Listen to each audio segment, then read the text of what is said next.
I was elected young, had very limited experience in government, was a private sector guy, and so it took me a while to find my footing and for our team to find our footing, and the team changed and morphed over time. But I would say we became really good at the job in the 8th year. It took a long time to really get our footing, but listen, I think we did a lot of good things. We made mistakes, clearly, but it's not an easy job. He's concerned about the entire city, not just people in his race, not just people in his party, not just people in his neighborhood. When I was running for office in 2001, 2002, the number one issue in our community at the time was education. And the question was, what can a mayor do about this issue? I had early inspiration. Adam Herbert was kind enough to introduce me to Cheryl Fontaine, who is really the guru of all things early learning and literacy in town. And she has evidence-based research that really was inspirational to changing the course of a child's life with really good, valuable learning that occurs early, starting around 4 years old. It morphed into Rally Jacksonville, which became a citywide literacy campaign. Was best known for the book club, because we had 70,000, believe it or not, 4-year-olds in the mayor's book club.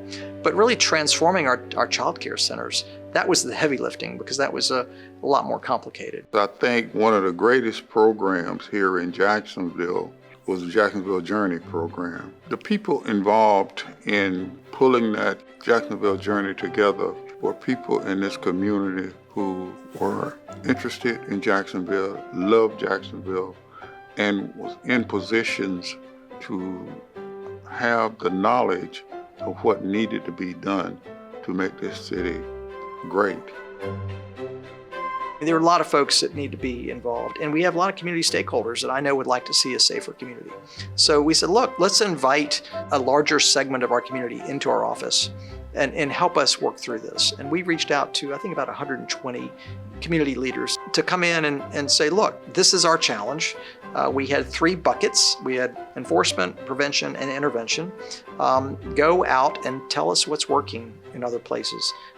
What are the best practices for reducing violence? What is the cost?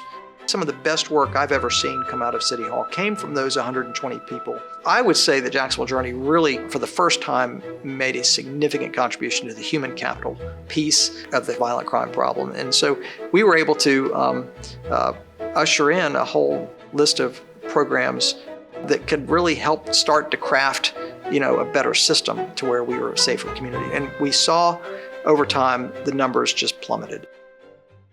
After the election, the mayor-elect did reach out. But in my concession speech, I made some comments as it relates to, number one, my core values, and I think what was appropriate, and that was the people had spoken, campaign was over, and I'll be willing to help. And of course, he called. I was surprised by the call because I think the essence of what I said was, John, I was supposed to say what I said as it relates to a defeated candidate. You wasn't supposed to call and take me up on that. He was sincere, and I met and convinced me to not only be part of his transition, but to co-chair his transition. And I was really blown away because he was so sincere about it. My time in the public sector really made me appreciate the private sector and how you can really move mountains if you have the right team in the right direction. I was very fortunate to have an extremely competent staff around me, many of whom are very close friends to this day. He was the mayor for all the people. Once you sit down to talk to him and learn who he was and what he was about, you felt like you can trust him. You talk to him today, you get that same feeling. Well, I just want to thank OneJax for this recognition. I've had a huge amount of respect for the OneJax organization for many, many years, and I've had a lot of respect for the people that have received this award. I'm grateful, I'm humbled, and I'm appreciative for the work they do, and I hope that continues. I think OneJax has an important role in this community, and hopefully events like this and others will inspire folks to get involved and to learn more. Thank you so much.